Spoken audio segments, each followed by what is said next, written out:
All right. Good morning, everyone. Welcome to our webinar Wednesday and our final session in our Superintendent Experience series. Over the last few months, we have talked about the journey into superintendency and what it means to lead through crisis with amazing leaders and their journey. And today we're going to be talking about something that is just as important, which is how leaders take care of themselves while doing all of this work. So we'll be talking about boundaries, burnout, resilience, and what it actually takes to help leaders stay grounded in the work that they do every day. But before we jump in, just some few quick housekeeping notes. For those who don't know me, my name is Shay. I am the community manager here at Parsec, and I will be moderating today's conversation. Today's session will be recorded, and you will receive the recording after the webinar concludes. And then please use the chat to introduce yourselves, share where you're from, share your thoughts, your questions as they come up, and we'll leave some time for Q&A at the end. With that, I am very excited about the group of leaders that we have joining us today. Each of them brings really a different lens of experience and perspective that I think is going to add a lot of value to our conversation. And going in the order of the beautiful headshots that you see, I want you all to just share your name, where you serve, and then maybe your favorite food to get everyone started. Okay, hi, I am Darren Brawley, Superintendent of Compton Unified School District. I've been serving here for 14 years now as superintendent. Uh, Roughly 18,000 students. Yesterday, we just received 5 California Distinguished School Awards. Yay, yay, yay. That was Compton Early College, Compton High School, Dominguez High School, Davis Middle School, and Whaley Middle School. I'll use that instead of my favorite food. Good morning, everybody. Melanie Mata, Superintendent, a principal at Hope Elementary in Porterville, which is about 45 minutes north of Bakersfield. This is my 8th year as superintendent. We just received the California Schools to Watch. So that was exciting. I'm also a newly published author. My book, Unwritten, was just released about 3 weeks ago. So that's exciting, getting that into leaders' hands and new leaders' hands. But super excited to join everybody today. My favorite food is lasagna. Good morning. I am Katrine Stevens. I know when you look at my name on the screen, you see Catherine, French mother, American father, born overseas. It is Katrine, 37-year educator, 6 years in superintendency. I am in Tennessee, rural Middle Tennessee, in between Nashville and Chattanooga. Glad to be here. And I love Italian food, and I will be enjoying it for a month this summer when I travel to Italy upon my retirement. Oh, good. I'm LK Monroe. I'm the principal and founder of Teamed Up for Good. I was formerly the Alameda County Superintendent of Schools. And for those of you who don't dwell in California, Alameda County is situated in the San Francisco Bay Area and includes districts such as Oakland and Berkeley. And as county superintendent, you have fiscal and academic oversight over the, in my case, 18 school districts. So I was superintendent there for 8 years and served on boards like the California Collaborative for Educational Excellence and California County Soup's president. My favorite food is toast. I don't get to eat it enough, but I could have a piece of toast anytime. I love that. Thank you all for sharing. So we're gonna get into the conversation today. Right now, as you all know, there is a national conversation around just the superintendent leadership that is changing, and we're seeing more headlines about turnover, the increasing demand of the roles, and then leaders who are incredibly committed but are incredibly stretched. And so one thing that came up in our prep call was that burnout doesn't happen because you guys don't care too little. It actually happens because you care deeply about the work that you're doing and you feel really responsible. And so before we get into solutions and strategies, I kind of want to just like name that reality of the role, but then also hear from you in terms of like what that means from your perspective. And we can maybe start with Katrine if you want to just share a little bit about that. Sure, sure. So, first of all, as I retire joyfully after 37 years, and I'm thrilled for the next step. But in terms of why leaders leave, There's certainly a lot of outside pressures. There are some politicized issues that create stress and strain and can cause some communities to really get up in arms about things that maybe shouldn't necessarily be politicized in an education sector, but have moved that way. I do think legislative bodies within states across our country can create some unique challenges by the passing of laws that have direct impact on school systems. Lots of times those are unfunded mandates that you have to figure out how to navigate and do well. I would say those of us who stay and have stayed a long time, we stay because our heart and commitment to students first, and we stay grounded in that truth and philosophy, and we get a lot of joy from it. Thank you. Melanie, do you want to share next? And then we'll go to Dr. Brawley and then LK. Sure. Several years ago, I was completely burned out. I hit a wall and was frustrated. And it wasn't because I didn't have great relationships in my school district or I didn't love the role anymore. But we were go through COVID. And I finally was like, I can't do all of the things anymore. I can't be everything to everyone all the time. And so I wanted to leave, but I had to get truly vulnerable with my school community and just say, I mean, because in my role, I'm the superintendent, the principal. Last week, I served in the cafeteria and washed the dishes and all of the things, right? That's what you do in a small school district. But I really couldn't do it anymore. And I was tired of saying yes to everything and being everything for everyone and not really allowing other people to be that for me. And so, like Katrine, I stay because kids need strong leaders and they need to see that we can do anything and be anything, but we also need to ask for help and that that's okay. As a strong female leader, I always felt like if I ask for help, that shows weakness, but it doesn't. It shows strength, actually. I love that. Dr. Brawley, what about you? Yeah, for me, I mean, it's a very complex role when you think about the superintendency, right? But at the same time, it's very, very rewarding, yet incessantly demanding. I think many people in the profession, for many people, I just think that the role has become far too complex. You're expected to produce instructional outcomes, remain fiscally solvent, respond to the needs of your bargaining culture within your organization, the various bargaining units and their demands, navigate politics, and all at the same time respond to crises that are occurring within your community and communicate on those issues that kind of calms people. So the communication becomes demanding sometimes based upon what's occurring within the organization, right? The relationship with your governing board is very critical, though. And when there's strong alignment between you and the governing board, things go very smoothly. When that relationship dissipates, then the work becomes more demanding and in many cases is no longer productive. So that's very important. When that coherence is not there between you and the governing board, the job becomes almost impossible to do. I stay because of the impact I believe that I'm having on the community. I have the ability to really, really change the trajectory of the community and what our students are able to accomplish. And when you see students that once were faced with barriers, when you see them graduating at higher levels, when you see them pursuing college and career opportunities, realizing things that they never before had imagined, that's the reward. And you realize that you're doing truly meaningful work.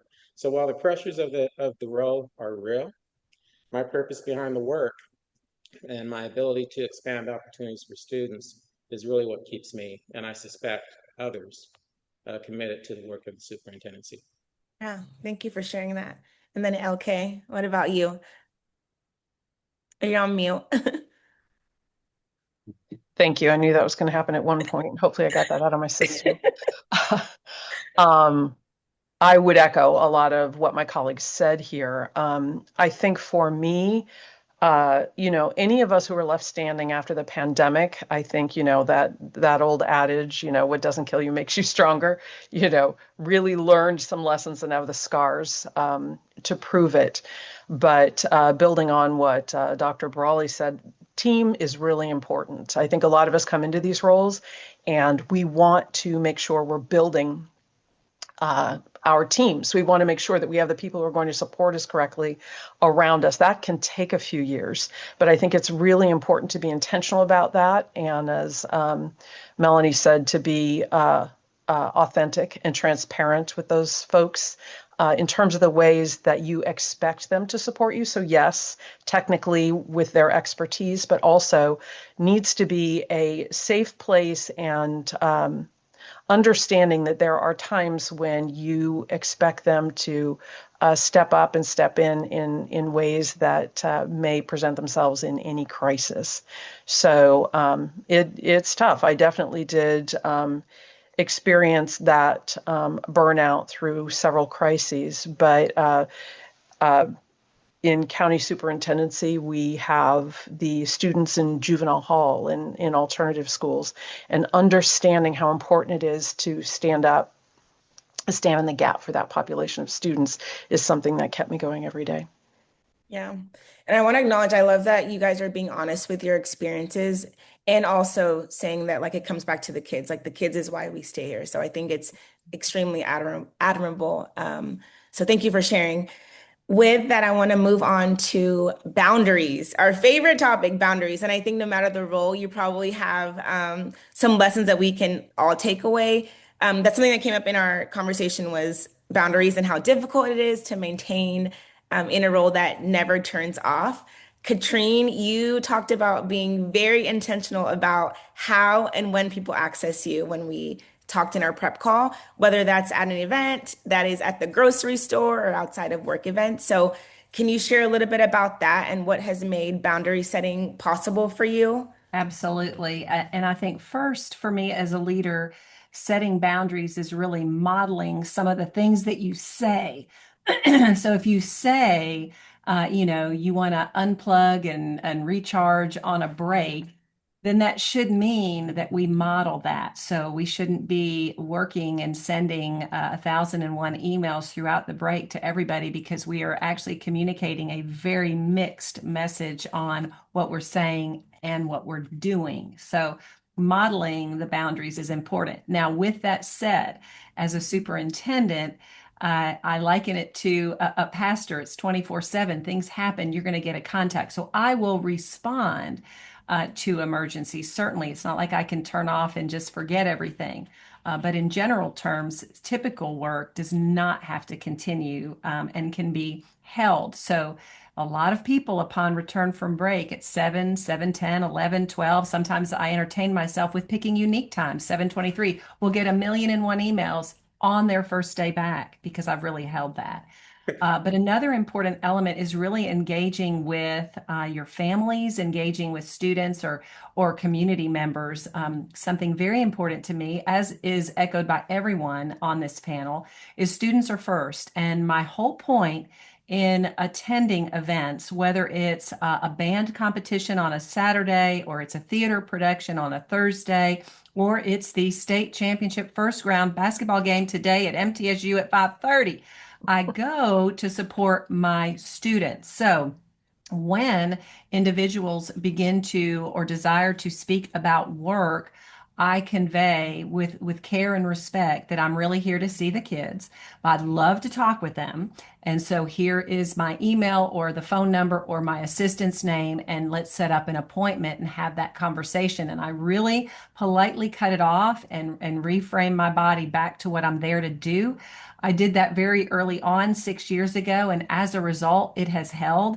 And there are very few people who come to talk to me about the work, the concerns, the business. They come and high five me about a game or a choir accolade. So we actually enjoy the experience together. And as a result, the community here has full understanding of one of our 5 core beliefs, and that's students first. So it's intentional and it's also upfront. So you have to actually verbalize those boundaries and then follow them. Thank you. I love that. Anyone else want to share a little bit about how have they protected their boundaries? I can't share. I need to learn from Katrine badly. I appreciate your honesty, Melanie. Dr. Let's Brawley, stay what in about touch. There, Katrine, we'll connect. I will help you. Dr. Brawley or LK, what about the both of you? Okay, I'll let you go first. Okay, thanks. I think for me early on, I learned the power of scheduling, and I'm not just talking about a meeting or an event. I remember when I learned that as a principal, because I had burnout on starting then, and I'm not saying, honestly, also like Melanie, that I had it down perfectly. But what I noticed when I first started scheduling my time and being intentional about that was that I was working in a setting where people loved the open door. Come in anytime, speak to you about whatever's on their mind. And they saw scheduling as a barrier to that. So it was helping them to understand that if I'm scheduling time for you, that my attention is on you, not on 50 other things at that time. So it became something that was expected. And I would say following a leader as superintendent who, was in charge of everything and had her finger in every pot, it took communication, as Katrina's saying, to say that's not what we're doing anymore. You all have leaders that you need to be accountable to. I do not need to make every decision, nor talk to you about every decision that's on your mind. So, it's a slippery slope, but those are definitely tools that served over the years.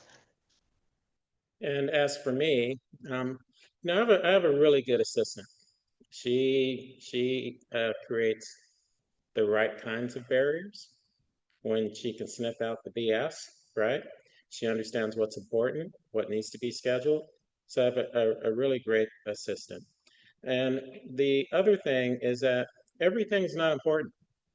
And so there are things that are extremely important to me, and almost all of it evolves around students. So I have to let board members know that some of the stuff that they think is important just isn't that important to me.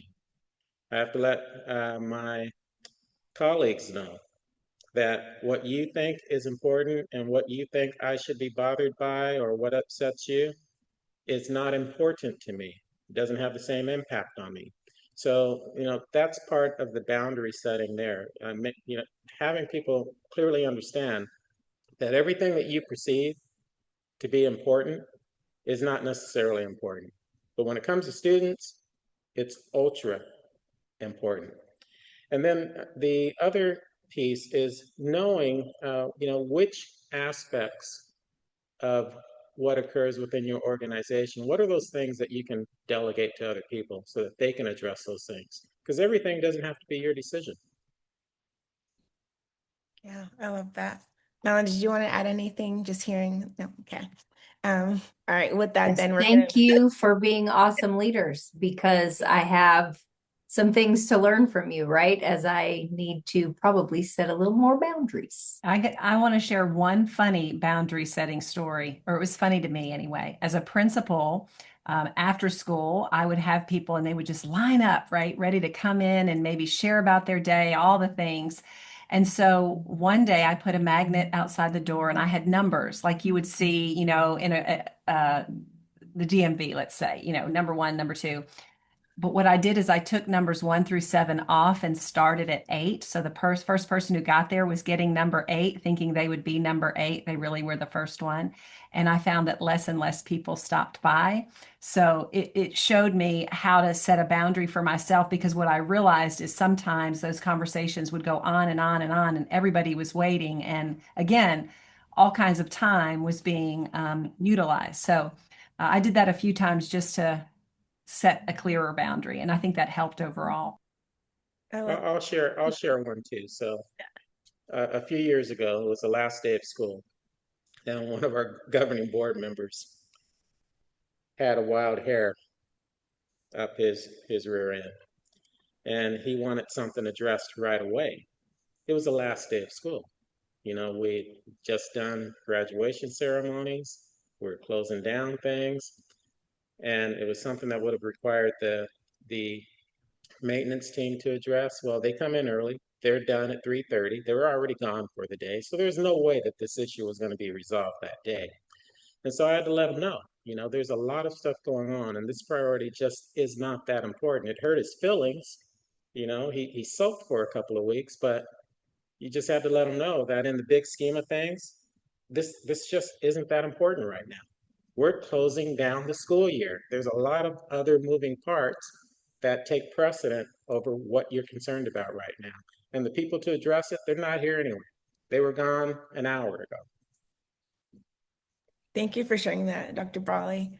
With that, I want to take us into our next point, which is decisions. We talked about that earlier when we were prepping. You all make tons of decisions a day, and sometimes you may not have the right answer, right? And you're having to do this between your meetings, meeting with your students, your staff.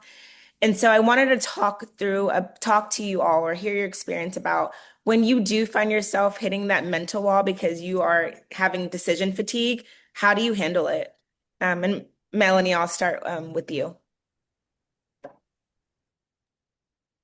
I'm pretty good about reaching out to my network. So I've got a leadership circle around me that if I'm struggling with something, I can always send out a text, make a phone call. I actually have certain people that I call for certain things because I know that they're not going to sugarcoat it for me. They're going to give it to me straight. They're not going to tell me what I want to hear, but they're truly going to be a thought partner. So for me, when I come up to decision fatigue, I actually reach out to my network and have them help me make those decisions or just talk through things, right? Like poke holes in what I think I want, the decision that I might want to make and give me the other side so that I can make the best decision possible. But for me in my school community, and because I'm so small, we make a lot of decisions together. And I know that, there's a lot of times that I can make the kind of top down decision. But I do find that the more we make decisions together, the more we get moving on initiatives that need to happen. The more we get moving on initiatives that need to happen, the better the relationships are with others, the more trust that gets built amongst myself and my staff. So that's kind of how I handle it. Yeah, thank you. I want to open up to the group. How do you all handle decision fatigue? I guess I'll go. For me, it's kind of interesting. I'm not sure that I have decision fatigue. I do get tired of people not analyzing situations and constantly wanting me to make the decision. I get tired of that. But I guess I view my role as a teaching role anyway. So whether we're in cabinet or whether we're addressing certain things that come to their mind that they want the blessing on, so to speak, right before they make the decision, I'm constantly in a teaching mode that forces them to analyze, that forces them to make the decision. I have this saying, I get tired of other people using my brain power. And I really do, because they'll use it all up if you let them.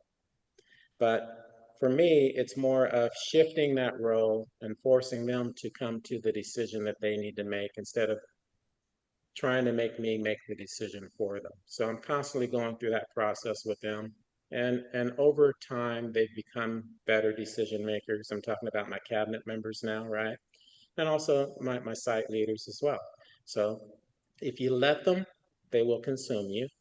If you flip the script and make them reflect and analyze what it is that they need to do, then they become better decision makers, and less of that fatigue rests upon you. Yeah, that makes sense. Kind of like you're empowering them, right, to make their own decision. I like that. Mhm. Katrine, what about you? So, piggybacking off of folks utilizing you to make decisions anytime you're in a leadership role, that feels natural to people, and it's about shifting the monkey back. So, Todd Whitaker's book is a great one, and so we did that as a book study as a leadership team, and we use that language. I'm shifting that back to you. I'm happy to be a thinking partner, but that's really your responsibility. So understanding that you do not, again, it actually connects back to boundary setting, right? You don't have to make everyone's decisions. And there are people that are intelligent, qualified, and able to do their work and make their decisions. But being a thinking partner is great. In terms of decisions that I make, much like Melanie, utilize a leadership team. I have a smaller sort of cabinet team and then a larger team that includes all school leaders, principals, assistant principals, directors, supervisors, and we make a lot of decisions together. That builds trust, it builds capacity, it builds understanding, it undergirds expectations, and it actually makes other people's decision making a whole lot easier because they understand how things operate and move. It also builds capacity of leaders doing the same thing. Not everybody just has to be a decision maker, always making a decision for everyone. There is power in empowering others to collaborate together to get to that point. So I utilize the leadership team quite a bit. From a superintendent standpoint, having mentors that I lean on as thinking partners. We have a South Central Regional Superintendent group.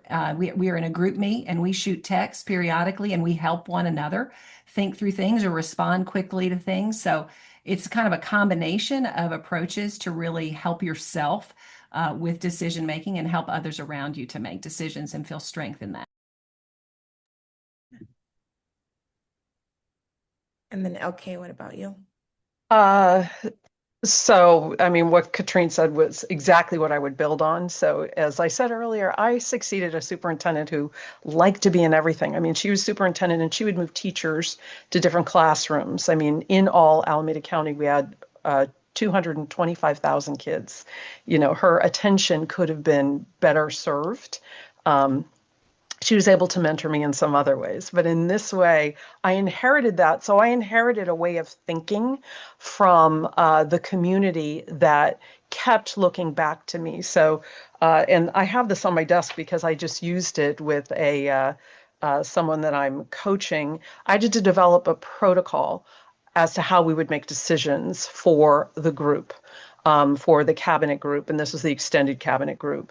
And we called it a values aligned decision making guide because at a county office, you can quickly get people who have pet projects who are using resources for things that don't benefit kids or the districts you serve. So in values aligned, the V is vision aligned. The A is it accessible? Does everyone who is impacted by it understand it? Is it communicated well? L is leading edge. Is this a decision that is going to move us forward? U is usable. Is the decision we're making actually implementable? Is it too complex? Is it and E is effective and S is supportive? Are there ways of supporting the decision or the policy that you're putting in place? So cabinet members would have to come, and these are on major decisions, right? This is not minor decisions, but they would have to come and actually present using the tool. It's a much longer tool, and be able to say why the decision. Then cabinet would come together and help to discuss that decision, and then either give it a thumbs up or a thumbs down. So just one way. Yeah, thank you. And one thing I want to touch on before we go to our next topic is just support. And Melanie, I want to come back to you real quick. In our prep call, you talked about something personal that you went through during COVID and having to balance your personal situation with your professional responsibility and how they kind of came together, right? I want to talk to you about just what did support look like in that time, and how did you allow others to come in and rally around you? And if you can share a little bit more, I would love for you Yeah. to. During COVID, so November 2020, my husband fell off a ladder and nearly died. And I was, um, going through, the worst of it at my school site, and also trying to navigate my husband's health journey and, kind of getting back to normal. And so during that time, a lot of hospital visits. He had multiple brain surgeries, had to relearn to walk and talk. And so imagine trying to run a household of 4 girls, who are all in high school, one graduating that year, and just navigating her feelings and emotions. Then my husband nearly dying, and me not being able to try or to be able to be in the hospital with him for all that long, because they severely limited the time, even if someone was, dead or dying, that you could be in there. When my husband came home, my father-in-law lost his leg. And so now my father-in-law is coming to live with us. And so can you imagine that we had a circus of things happening in my home? But not just that, the day that my husband, or the next day when I was able to get into the hospital after my husband fell, the nurse asked me, "Ma'am, does your husband have a problem with alcohol?" And so then I had to admit that my husband did indeed have a problem with alcohol, but I didn't realize he was drinking that day. And so when he came home and he was able to drink again, and with his brain injury, it just manifested itself very quickly. And so now we're in kind of that, late first year of COVID into the second year. And I'm barely holding it together at my school site, and I'm barely holding it together at home with the exacerbated alcohol use. Plus, on top of that, the medications that he was taking just really weren't a good combination. And my father-in-law, who we're having to, navigate as well. And so all of that to say, I also went through a divorce that year. So I needed to protect my mental health and my ability to lead my school and my ability to parent my children. And so unfortunately, it wasn't because I didn't love my husband. I loved him very much, but I just couldn't navigate all of the nuances of what was happening in my personal life and what I needed to do in my professional life. And so I chose to file for divorce and all the things. It ended up that my husband's alcoholism continued to rage out of control. He got caught at work, and was forced into rehab. And I'm proud to announce that 3.5 years sober, we are back together and all of the things. But I really had to, and being, I mentioned earlier, being a very strong female and I can do it all myself and super independent, I really had to lean into my inner circle and my exterior circle as well for support. So my inner circle of leadership friends who, when they kept saying, "Oh, this plan is due and you have to do that, and now you got to change the, PPE requirements, and now all the things, right? And oh, by the way, I'm in every organization possible, and I'm trying to do all the things, but all of that to just say, I really had to lean not just on my inner circle and not on my outer circle, but I had to be vulnerable with my inner circle here at work. I had to let my secretary know, who's, my first line of defense, like what I was going through at home and how she could support me at work.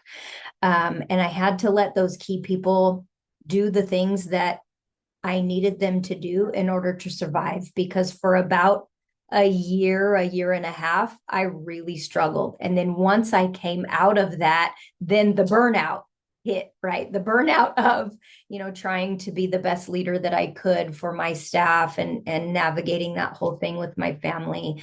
But what I realized in that whole thing is the superintendency is not the end all be all. Your mental health, your physical health, your time with your family really is the most important thing. And instead of taking a break from the superintendency because I felt that my community needed me, I probably should have taken a step away and really been more effective in my family.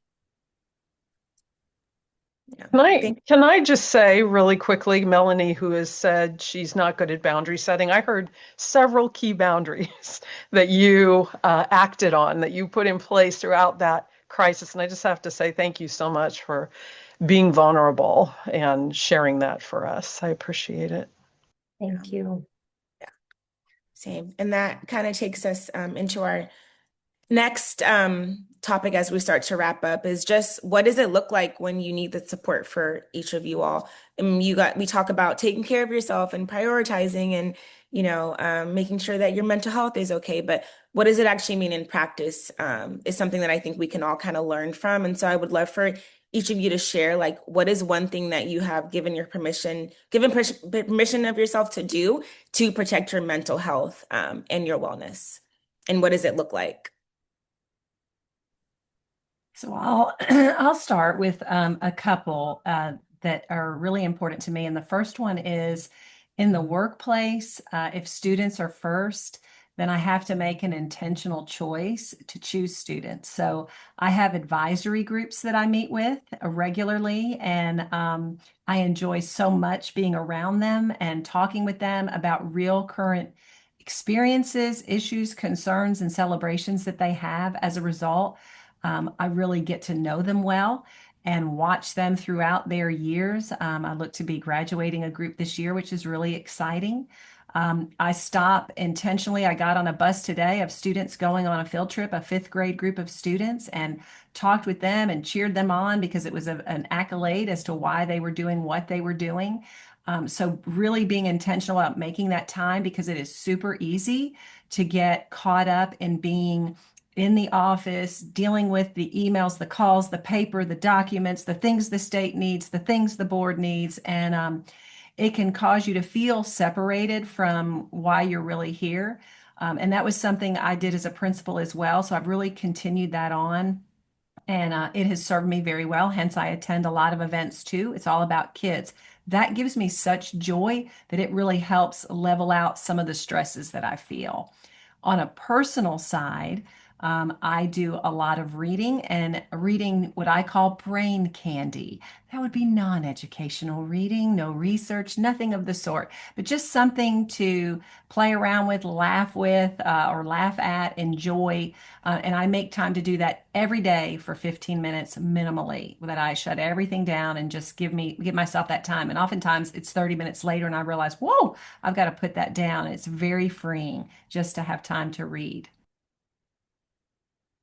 For me, one thing that I've learned about the role of the superintendency is that you can't do this job very well for a long period of time. This is my 17th year as a superintendent, 14 in Compton. Unless you have strategies to take your mind off of the role. And so, a few things, or a few words of advice. Have a trusted circle of friends that you can rely upon when you have to address demanding things. Our role is very isolating. It's a very lonely position. A lot of people don't realize that until you're in it. So having a small group of colleagues that you can lean on when you need to is very, very good for the soul. Secondly, make sure that you have some physical activity in your life. Physical activity matters more than people actually think. For me, that's walking. For others, it may be, other forms of exercise, but have something that you're into that takes your mind off of the road and keeps you physically active. Third of all, have some things, and we kind of talked about it, boundaries, things that produce normalcy in your life. So what are those things? Is it hobbies that you have? For me, I like to write. I like to write poetry. That's one of the things that I do. Fourth of all, stay connected to the reason why you entered the profession. Why did you take that job to begin with? A lot of people take it for the wrong reason, but stay connected to that reason, to that purpose, that impact. And finally, just realize you're a normal human being. Human beings don't handle things on their own. They usually attack things in a collaborative manner. and keep that in mind, that you don't have to solve the world's problems all on your own. You have other people to lean on. At the end of the day, what we do is demanding work, but if you build certain habits, some of what I've talked about, you'll be able to sustain it and carry yourself through. Thank you. And then LK, what about you? One thing or advice that you would give out? Well, the good news about me is that I have some hindsight now, like what I wished I would have done more of while I was superintendent. I feel like I lost a part of myself that I didn't realize. I had kind of put a lid on or put away while I was in the role.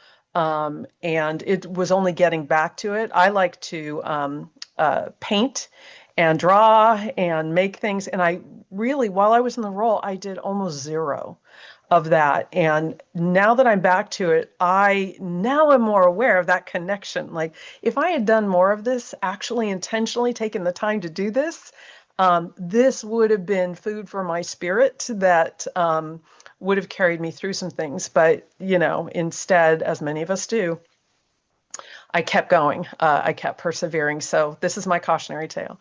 So whatever it is, if it's, you know, reading like Katrine, if it's writing like Darren, you know, whatever your thing is, it feels like a chore maybe to make time for it, but make time for it because it has rewards that are really difficult to quantify. Yeah, I love that. And then Melody, you want to share one thing before we wrap up? Love it. Echoing just all of the other panelists' voices. But one thing that I didn't ever do for myself was just something for myself.